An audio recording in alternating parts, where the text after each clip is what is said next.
It's a beautiful morning. I think I'll go outside for a while and just smile. Just taking some clean, fresh air. Welcome to round 4 of the Game Replays Tournament. This time around, we're going to be moving on from round 3 and focusing on a game with EpsilonSeb, playing as the Wehrmacht versus his opponents in the northern side, Oasis. So your host is I, Krebs, accompanied by my co-host, Ryan. So welcome back to the show, Ryan. Thank you, sir. It's already been about 45 minutes to an hour of good casting today, and gonna keep at it. We're gonna keep on going. We're on a roll. We're just on a absolute. We're on fire, I suppose you could say. So we're gonna be focusing on a game with Seb today versus his opponent Oasis, and yeah, I suppose we'll just jump on right into it. So Ryan, are you ready for this? Sure am. I'm actually at the 1 second mark. Hold on, let me just speed up to the 5 second mark. You have to pardon me for this, and here we go. Okay, paused it, and 5, 4, 3, 2, and 1. Here we go. Okay, so pardon my little 5 second mark there thing.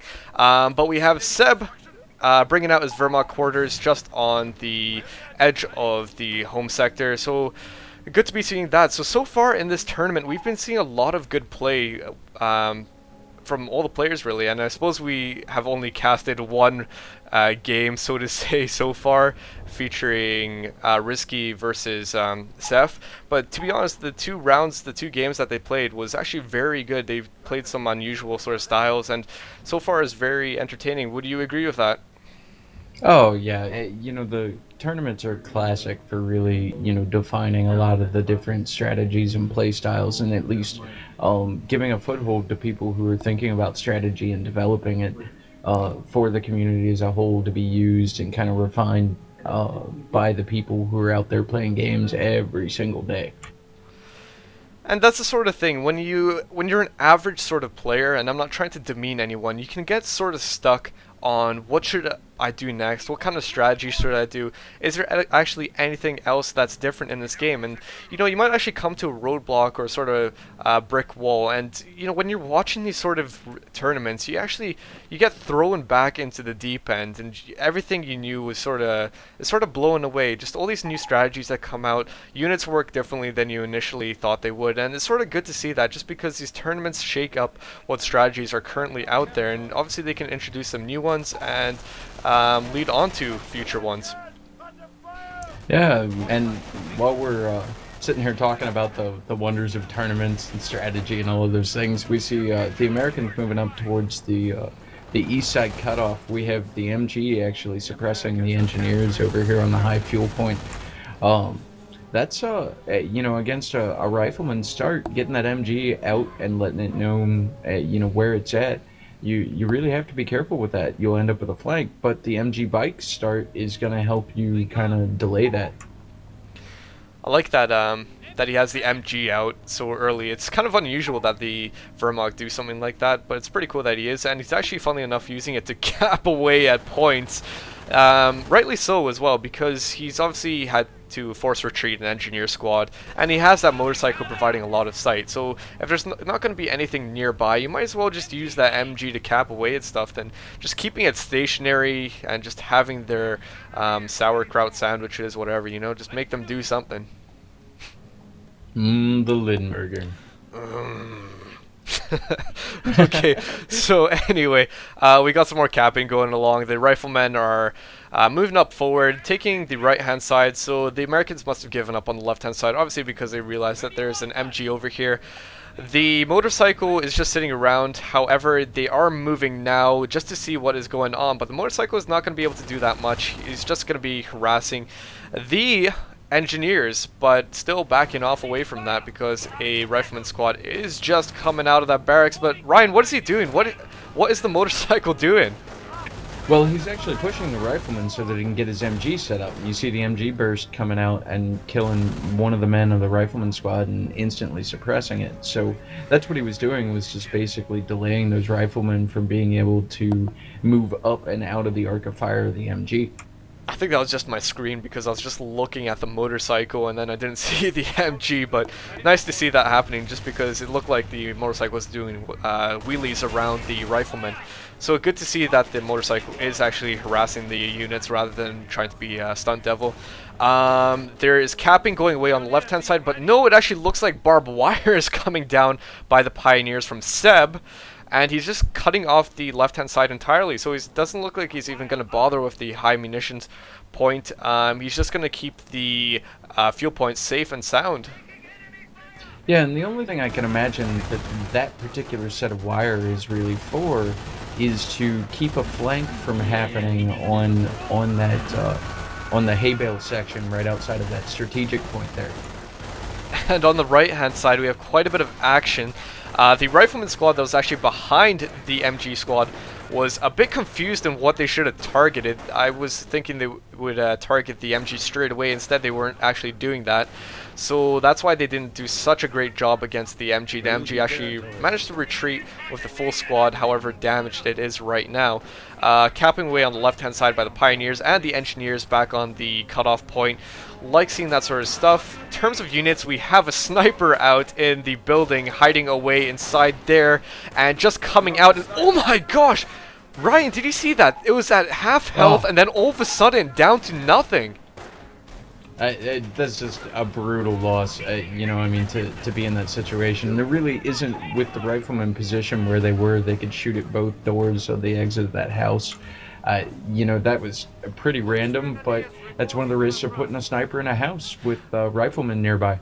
Ryan, I think that's, I want to elaborate on that a little bit more. I just want to hear what you want to say about that, because that rifleman, or that sniper, was actually at half health, and one shot actually killed it entirely. Well, you know, that's a critical shot, and that can happen at 50% health if you get them down into a particular percentage range. If the damage would be, you know, down to, I don't know what the target table is, but if it's down into the 20% range or something like that, you can have it a kill critical rolled. And so, you know, and snipers don't have a ton of health, particularly without vet. That's right, and the thing about the snipers, I mean, if you think about it, because snipers are supposed to, what they are supposed to do anyway, is they're supposed to make up for what they cost, because they do cost a lot, 340 manpower, when you compare that to the Volksgrenadiers, and even Grenadiers, which are much cheaper than sniper. When you lose a sniper so early after just one kill like that, it's such a big loss in the beginning. It really does. It stunts your capability of being offensive. If we look at maybe what the teching order is right now, T2 is just being reached by Seb. He has 470 manpower floating at the moment, so it looks like he's probably going to save that up for the T2 Creek Barracks and then get whatever else. But relatively speaking, you know, Seb's been able to cause quite a bit of manpower to the American player. You got the American player's supply yard just coming up, you know, and he's only got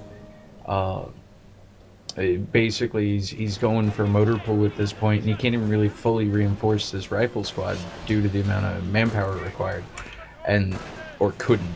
And you know, and so the manpower damage has been done on both sides. It's just you hate to see a loss like that early. It definitely pains you, and Oasis was actually saying in the chat box that it actually was painful for him to see that. I think it's painful for anyone to see just this critical shot taken from half health to zero instantly.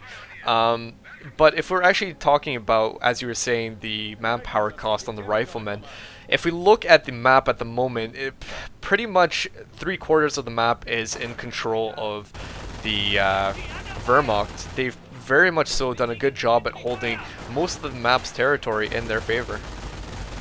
Yeah, and you know, relatively speaking, that's part of what some of the changes from the balance beta were about, was in trying to give the Wehrmacht a little heavier hold in that early mid-game and the transition, which is why they made the MG changes on setup times and you know, some of the different changes involved. That makes a big difference to that Wehrmacht early game. Well, they got definitely a good early game, because I mean, if we saw, they managed to hold most of the map in their favor. So very well done to Seb for doing that. It's just, it really sucks seeing that sniper going down. I know I keep on speaking about it. But anyway, so it seems like the Wehrmacht have been pushed off the left-hand side entirely. They're losing points rapidly there. The right-hand side is being capped away by the Volksgrenadier squad, 2 of them actually, and they have reached T2, so they do have that bonus activated on their capping rate, so they do cap a little bit faster now, so it's good seeing that. T2 Krieg Barracks also out, and the Grenadiers coming out as well. Yeah, and we have an M8 out kind of as a counter to a little bit of the heavier tier 1 play. I think we're gonna, we've got Grenadiers out from Seb. We're gonna have to probably see some Shreks on those, or otherwise he's gonna get run off the map. That's definitely right. I mean, he does need to get some anti-tank, and he just is getting a Shrek on this Grenadier squad. It's just about there, and there we go. There it is. Some Volksgrenadiers and Pioneers capping away at the cutoff point. By taking this, they're going to be basically cutting off the Americans' newly found territory entirely, so they're not going to get any of that resources that they were really hoping for and trying to earn from that from those encounters of pushing the Wehrmacht off entirely. If we're going to be talking about Grenadiers at the moment, by having Grenadiers and the Panzerschrecks out, at this point in the game, it pretty much nullifies the chance that Blitzkrieg will be coming out at this point of the game. Basically, if you have the Grenadiers with the Panzerschrecks, there's pretty much no point in going for Stormtroopers. Yeah, and I don't know, the American player just upgraded grenades. His fuel income right now is +10. I may have canceled that grenade upgrade just to make sure that I had some fuel in the bank for that, because while that's going to help him in these infantry engagements, I really don't know that 40 fuel being cut off the way that he is and being decapped. Seb's playing these Wehrmacht just incredibly aggressively. He's doing a very good job at it as well. So if you see the left-hand side, he's maintaining a very strong control of it. The riflemen are engaging some of the Volksgrenadiers on the south side, but nothing much. The right-hand side, Seb is actually diverting some of his MG and his Grenadier squad and his motorbike. But however, there are flanking rifleman squads coming in. What is Seb going to do? He's actually going to retreat his MG42, and wisely so. No, and this Volksgrenadier over on the west side took a grenade, lost 4 guys, had 1 guy with just a sliver of health left, and just barely got away from this rifle squad. I actually see the bodies on the ground right there and the explosion, so I didn't actually catch that, but I see the aftermath of that, so that is a quite unfortunate loss. So that sniper loss and that Volksgrenadier loss from Seb, quite big losses for him. However, let's see what else is going on. The M8 out, just harassing a bit, and if we look at the field right now, it looks very dirty, to be honest. I mean, we have random American sectors amongst the Axis sectors, and it just looks so messy at the moment. There's been an enormous shift of map control. I mean, both players have really done a good job of switching sides and saying, you know what, I can't take this side, so I'm not even going to try. I'm going to move over. I'm going to, fight where I can. If I was Oasis, and okay, just before we continue on with what I was going to say, Oasis is actually capping with his M8, so that means that he has opted out for his armored doctrine, and so he's got the raid activated on it. Now, if I was Oasis, one thing I would do if I had spare time with my M8 is actually run over all that wire, the barbed wire on the left-hand side, just in case if there ever did come the chance that you're pushed in on again by the Wehrmacht, at least you could go back on that side without having that barbed wire there. Yeah, just take a chance, crush a hole in it. You could repurpose some engineers to cut it real quick, whatever it takes, really. But let's see what's going on the south side. So we got the Sturm Armory coming out from Seb with his Stug 4. The Stug, this is going to be an interesting choice to combat the M8. Obviously capable of doing so. However, the Stug being quite a immobile tank, or immobile turret, should I say, has to rotate its whole body in order to shoot the M8. So the M8 has very good opportunity to flank around it. However, if the Stug is actually going to do a good job, it needs to be paired up with the Grenadiers. It needs some sort of support. Oh, what I think is really interesting is that he used the Stug to immediately aggress upon the engineers and the capping squads on the west side of the field instead of going over and chasing the M8 and wasting time with the M8. He's letting his Shrek squad kind of deal with the M8 and delay the M8 and using his Stug to push on that left side of the field. And now the Stug's coming back over in support to help deal with this M8. I think it's sort of making rather than you going to the fight, you make the fight come to you. So that's what, I think if actually Seb stayed there a bit longer, we actually were going to see the M8 come that direction. So the Stug, it's just, even though it's not a perfect tank against infantry, its presence alone is quite intimidating against infantry, and so I suppose that's why he brought it to the western side of the map first. Rather than the eastern side and wasting time on the M8 here. But in fact, we've got quite a confrontation at the moment. The forces are preparing themselves, but if we just look at the map yet again, the Wehrmacht are doing such a great job at maintaining all these points. Yeah, and, what can you do in this flank? The flank coming over on this side is going to be a little tough to deal with. You've got flamers on flamers, you've got a rifle squad, you've got the minesweeper squad isn't really going to do much, but this grenade going off is going to force the Wehrmacht infantry to run away. The combination of the Stug, the MG, and the Grenadier squad is going to cause the other Rifleman squad to run away. And so, you're seeing a kind of a backing off of the American player.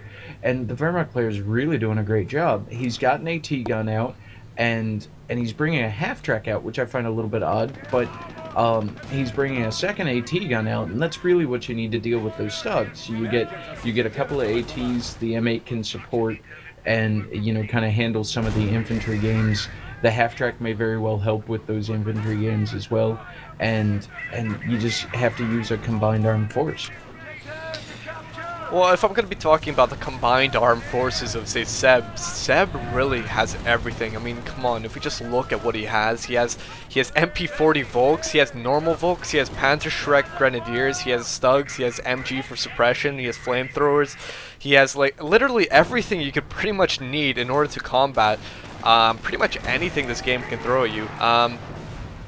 But I think it's actually a correct response by the American. What he should actually do is get these AT guns out, try and take out those Stugs. But what he should also do, probably a bit priorly before this, was actually focus entirely on one side and try to at least maintain control of that. Because what he's really in an awkward position of at the moment is just maintaining any side at all. Because, I mean, if we just look at this, he has hardly any points. It's putting him in a very difficult position if he continues on this way. Yeah, as we were talking about earlier, one of the things that happened was, with the early loss of that sniper, it was kind of a question of who was going to be winning the manpower war at that point. And Seb really did a great job of switching sides and making sure he ended up overall on the upper hand with that. And, and so when you look at what's happened as a result of that, he's been able to maintain map control. He's been able to shift side to side. And so that really puts the pressure on the American player. What I actually really like that Oasis is doing, he actually took this half-track down here with its raid ability and some riflemen inside of it to start decapping some of the points. And the thing I like about that is because, I mean, the Riflemen don't even have stickies for one, they don't have bars, so they're not going to do that much else. What they can do is cap, however, and since he's so pushed back on his front, Oasis's front, what he can do is use that infantry to cap away elsewhere, because elsewise the what Oasis has, what I'm trying to say is that Oasis has the machine gun emplacements, and that is enough to deal with any sort of frontal attacks, because he's so pushed back. That's enough. Just use your riflemen to cap away. No, God, this half-track's over here capping this fuel point, and two Stugs are rolling up on it. That is not going to end out good. Oh, and a damaged engine. Yeah, it's just about to be taken out. The M8 is just about to be taken out as well because it landed on a mine on the choke point of the hedges. All forces are trying to get around it. However, where are the Stugs to try and find this M8? The Stugs are beginning to close in. They're probably going to be getting in there unless the Panzerfaust from the... Yes, the Panzerfaust from the Volksgrenadiers doing one shot, just about to be taken out. One more shot from a Panzerschreck or a Stug could take it out. Main gun destroyed. Man, this MA really does not want to go down. Now, some people may say that, you know, that was the classic 5% bug there. Actually, what happened was when the engineers repaired the M8, the gun got repaired, and so then it can be damaged again by the way that the 5% rules work as far as the critical tables. Thing to note about the how people repair, or how the factions repair each other, and this is for the people that don't really know the game. Basically, when American engineers repair their tanks, they repair their guns first up, and also all those damaged engines and so on and so forth. The Wehrmacht, on the other hand, actually repaired the health first, and then near the end, or at the very end, they actually repaired the gun and the engine. Yeah, now Seb has actually taken some fairly nasty losses. That M8 happened to take out the MG in the house. He lost a Volks Grenadier squad a couple of minutes ago coming out of the northern house near the American base. So, you know, there definitely have been some losses on his side, but the American players also lost the M8 out on the field and the half-track. And so, as a result, you know, he's down to AT guns and infantry. If we look at the command points at the moment, 6 command points for Seb. So what could this mean? It's definitely not defensive, because if you're going to go defensive, you definitely want to optimize on it by now with the medic bunker, so on and so forth. It could either be the Terror Doctrine, or it could be the Blitzkrieg. They're still open for option. At this point in the game, I'm actually thinking that it might be Terror, because if you're saving so much command points, it's likely that you might be saving up for the King Tiger. But then again, I want to ask, what kind of what side of the doctrinal tree is Oasis going down? Well, I see Allied War Machine, and so you know, yep, you're looking at Calliope's as a result, and the Allied War Machine, as I so often call it, the Allied War Machine, not because it's unfair, it's just a pet nickname, and but you know, we do have a weapons support center out. We've got a sniper out of it coming first, and you know, sniping away at the Volks and the Grenadiers that are coming up trying to deal with this AT gun. But you know, he's really focusing down on that AT gun. Oh, you see the random movement from the AT gun. It's a ghost AT gun. I've seen that in another replay as well. It's funny how 2.602 actually has a number of bugs with the King Tiger, the Bursch Tiger, the ghost anti-tank guns moving by themselves. Yeah, so, but the American player at this point has really done a good job of regaining some map control, getting a foothold back on the field. You know, the combination of the M8s and the AT guns really did give him an opportunity to regain what he was doing. Of course, we got Seb losing another Pyro squad there. That's right. Was that actually a flamethrower squad? Yes, it was. Oh man, big loss for Seb. However, he has 115 munitions, but Seb has only got an income rate of +10, and that is just due fact to Oasis doing such a good job of recontrolling the map. However, if we look at what's on the field, tank depot, so that was T1, T2, T3, T4, very unusual sort of build order by the Wehrmacht. I absolutely love this sort of stuff. Seb is known for doing unusual stuff, and by going for that sort of build order, you know, it's definitely reinforcing the fact how unusual Seb is. He has the Panther out in the field, so this is definitely going to combat any sort of tanks that Oasis could bring out. But then again, you know, it's still open up for options. Did we see the Allied War Machine actually being used at all? No, not yet. Munitions has been kind of shy for Oasis, all in all. Of course, it looks like these rifles now have stickies, as they look like they were going to attempt to sticky the 2 Stugs down there and back up. I think the reason Seb brought that Panther out, though, is because he's worried based on knowing that you have Raid and you have the Armor Doctrine. I think he's actually semi-worried about a Pershing. I was actually just about to say that, and that's why I was asking you, because all we saw was Raid and nothing more. We didn't see an Allied War Machine, we didn't even see field repairs or anything like that. So it's still open up. He's not exactly sure if it might be a Calliope or it might be a Pershing that might be coming out, and so he's just getting himself ready. He has the ability for Calliopes. Oh, he has it unlocked. Okay, that's good. So basically, the Panther was just out as a precaution, sort of thing.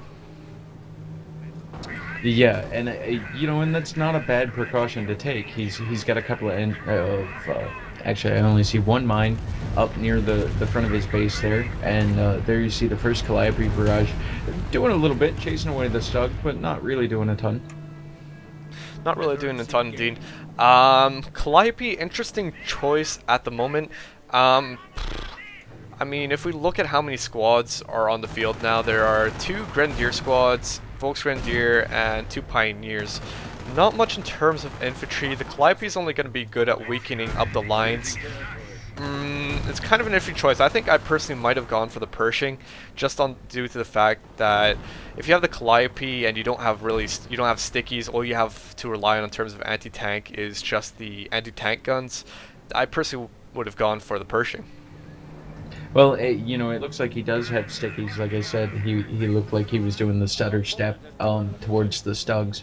Right. So you've got 2 AT guns. You've got a little bit to deal with tanks that way. You can really wear down your opponent's manpower by using the Calliope to, you know, kind of go down on capping enemy units and those kinds of things, and that's going to help you long term. The tanks you can cope with. Right, I suppose so, but you know, it's just all up to a matter of opinion what you would do. The Stugs have Veteran C2 out on them, so that's good. They will be getting their armored skirts pretty soon.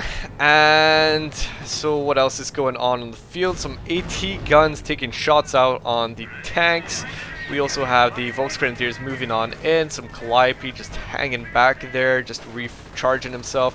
A sniper out on the field as well, so do you believe the sniper could be used in conjunction with the Calliope? Oh, you know, you're going to use the sniper for spotting. You're also going to use the sniper for taking out some of the Grenadiers.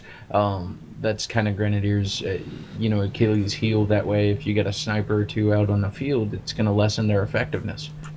What I actually find really funny is that while all this action was going on the field, Seb was actually capping away at the left-hand fuel point over here. That's in the hands of Oasis with one of his Pioneer squads, and he took a shot from the sniper.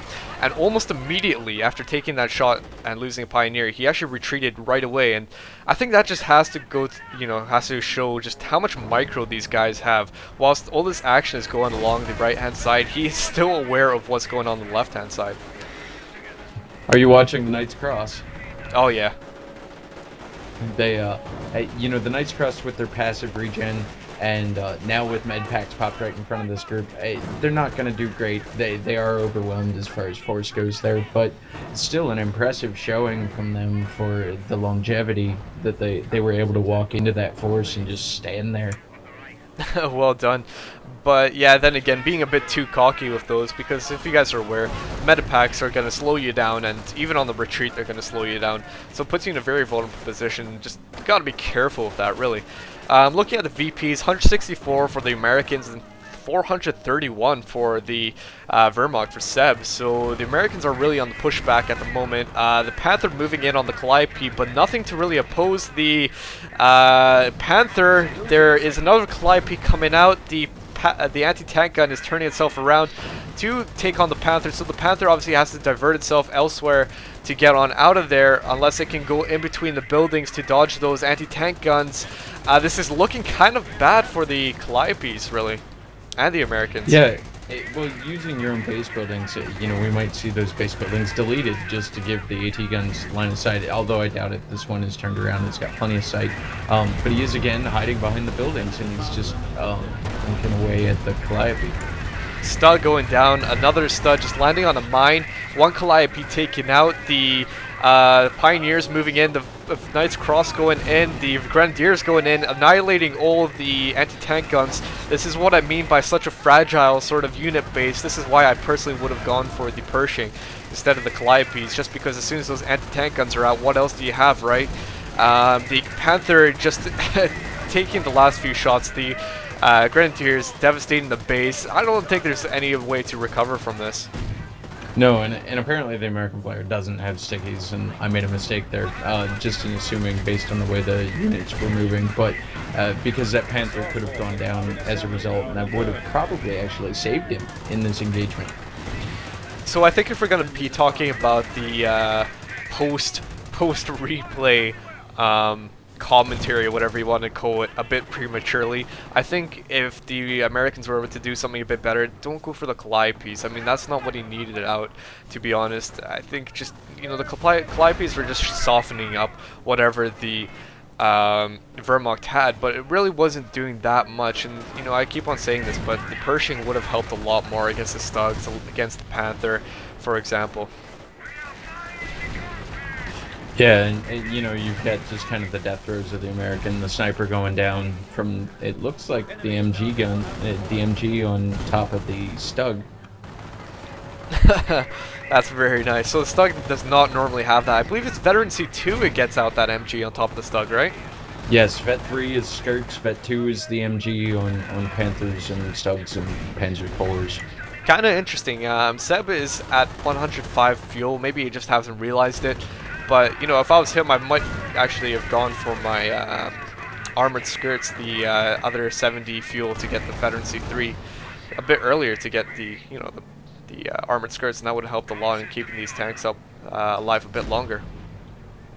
Yeah, and now he's going to withdraw his tanks just because, he needs an opportunity to repair them. But the game at this point, I would say, is pretty much over.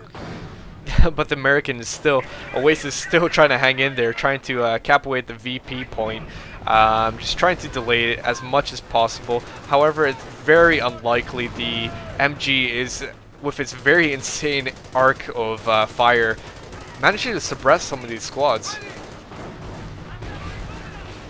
So, yeah, at Vet 2, they're just going to walk their way through it. They'll be alright. So assault grenades coming out from the Knights Crossholders. And that is what we see. Actually, if we look at the command points and the command tree, Seb has actually gone for a Blitzkrieg. So that is why we have all those assault grenades and all that great stuff coming out. Yeah.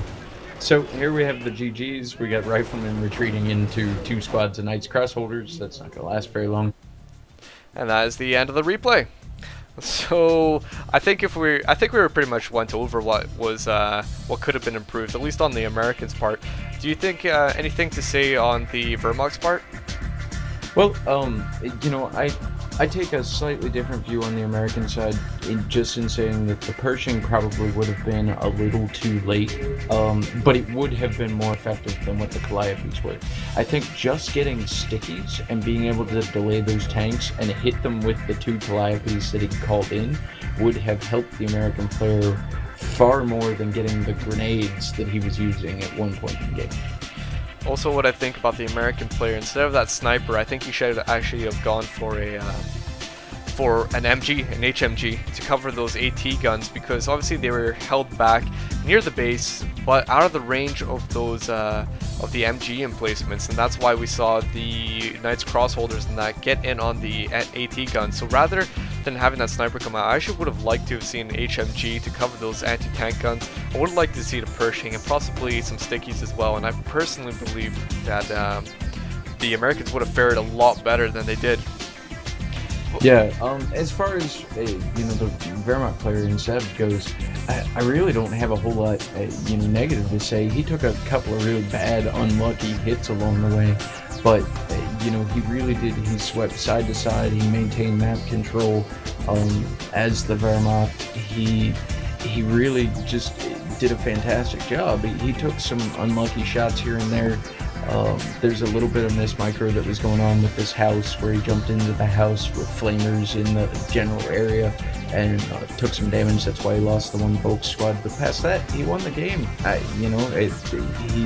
He really did. The mistakes he made were minor in relation to anything else. Alright, so well done to Seb for winning that game. That is only round 1, so we are moving on to round 2. This is Krebs and Ryan. We will see you guys soon.